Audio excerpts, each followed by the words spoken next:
Hapa ni katika eneo la kitongoji cha Misegese, kata ya Malinyi, wilaya Malinyi, mkoani Morogoro, ambapo barabara inayounganisha kutoka Ifakara hadi Malinyi imeharibika kwa kusombwa na maji na kusababisha adha kwa watumiaji wa barabara hiyo. Mbunge wa jimbo la Malinyi Antipasi Mgungusi amefika katika eneo hilo kujionea hali halisi, ambapo mto Furua umejaa maji na kusababisha barabara hiyo kuharibika. Baadhi ya wananchi wa eneo hilo wameiomba serikali kujenga daraja la kudumu katika eneo hilo ili kuondoa adha hiyo ambayo imekuwa ikijirudia mara kwa mara. Wakala wa barabara nchini TANROADS wamefika katika eneo hilo. Kwa sasa wameanza utaratibu wa kuweza kurejesha mawasiliano ya barabara hiyo.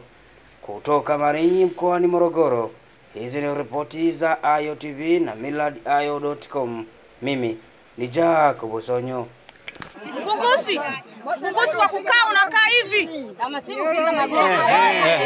Alafu usilalie upande mmoja unakaa hivi.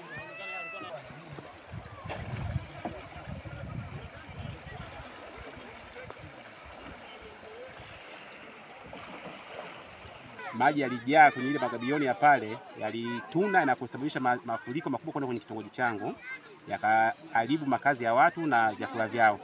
Ushauri wetu sisi wana kitongoji cha Misegese kwamba kwa sasa hivi tunaiomba serikali zoezi la kuweka magabioni ama kupanga mawe pale kwa sasa hivi lisitishwe ili kunusuru makazi yetu sisi wana kitongoji cha Misegese. Kwa hiyo sasa tunaiomba serikali watuwekee daraja la muda ili kusudi tupate mawasiliano kati ya kutoka kitongoji cha Misegese kwenda kitongoji cha Mwembeni ama Mwembeni na kwenda kufanya shughuli zetu zingine, kwa sababu shughuli zetu kubwa tunazitegemea wapi? Kutoka Mwembeni, na watoto kutoka nyumbani huku Misegese kwenda shuleni inakuwa ni shida. Kwa hiyo tuwekee daraja la muda mfupi utakuwa tuwekea mazingira mazuri. Kwa sasa hivi maji yalikuja kwa kasi kutoka mto wenyewe mama kuingia kwenye mto Vimba, kwa hiyo pale pakakatika. Palivyo katika maji yameingia mpaka kwenye makazi ya watu. Sisi tunahangaika na watoto hawaendi shule, wamama wajawazito wanapata shida kwenda kliniki na nini. Kwa hiyo tulikuwa tunaomba serikali kwa sasa hivi pale kwa ujenzi, kama wanavyodai wako kwamba kuna hela ya kututengenezea daraja, basi naomba wangetuwekea daraja tu la muda ili watoto waende shuleni na wakina mama nao wapate huduma za msingi na kwenda kwa hospitali na nini. Msingi hapa tulipo ni barabara kubwa kutoka Dar es Salaam, Morogoro, Ifakara kuja Malinyi mjini. Hapa panazoeleka kuitwa Madumba. Kwa msingi hapa ni pembeni ya mto Furua, mto mkubwa sana ambao uko hapa Malinyi mjini. Hapo tunapiga kelele siku zote wa unaathiri hapa mjini kwetu. Kwa mto umefumuka kwa maana hauna kingo, hauna kina. Kwa hapo unapoona hapo kwa kuwa na mto miaka ya nyuma, lakini miaka hii mitatu minne imetokea kamusha kuwa mto sasa maarufu panaitwa kama mto Vimba. Kwa kimsingi ni barabara kubwa inayotuingiza Malinyi mjini, lakini kwa sasa mawasiliano yamekatika tangu masaa 24 yaliyopita.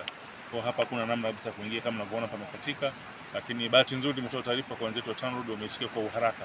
Hapa tuko na maengineer kutoka TANROADS mkoa kwa ajili ya kuangalia uwezekano wa kile ambacho kinaweza kufanyika ili kurudisha hali sawa. Lakini kwa hali ilivyo kidogo ni changamoto, lakini tunaamini wataalamu wanaweza kufanya jambo, lakini mamlaka za juu nafikiri watakuwa wananiona, wanatusikia, basi waone namna ya kuongeza nguvu TANROADS mkoa kwa maana kupata fedha za dharura kuweza kutibu jambo hili. Kwa maji yanapita hapa maana yake yanaelekea kata ya Igawa, kuna vijiji vya Kiwali na Ugara navyo vimeharibika, kuna baadhi ya nyumba zimeathirika, mitani, barabara za TARURA za mitani karibia zote zimeharibika kwa ajili ya maji ambayo yanapita. Kwa kimsingi tunahitaji msaada wa dharura, lakini yote kwa yote technically tuko vizuri kwa sababu timu iko hapa ya TANROADS tayari, lakini nafikiri ya msingi ni kuongezea nguvu, kuongezea uzito kwa maana kiuchumi TANROADS mkoa kuweza kupata utaalamu kuweza kufix kwa haraka.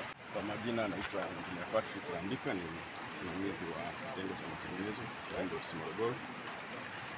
Tumepata changamoto ya barabara yetu ya kutoka Malinyi Junction kuja Malinyi mjini, ambayo maji yamekuwa mengi yakipita juu ya barabara na kukata tuta la barabara na sehemu zingine kuharibu kingo za gabions tulizokuwa tumeweka kwa ajili ya kulinda tuta la barabara.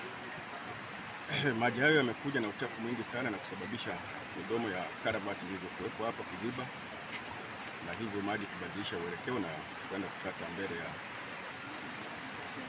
hizo protection. Kwa hiyo hivi sasa tuko hapa kwa ajili ya kuanza kufanya usafi wa kuzibua karavati zote ili maji yaweze kupita vizuri na kuanza kurekebisha eneo lililokatika. Hivi sasa tupo tunafanya maandalizi ya kuleta vifaa ambapo tumeshaagiza tayari excavator na matipa kwa ajili ya kuanza kubeba mawe na vifusi.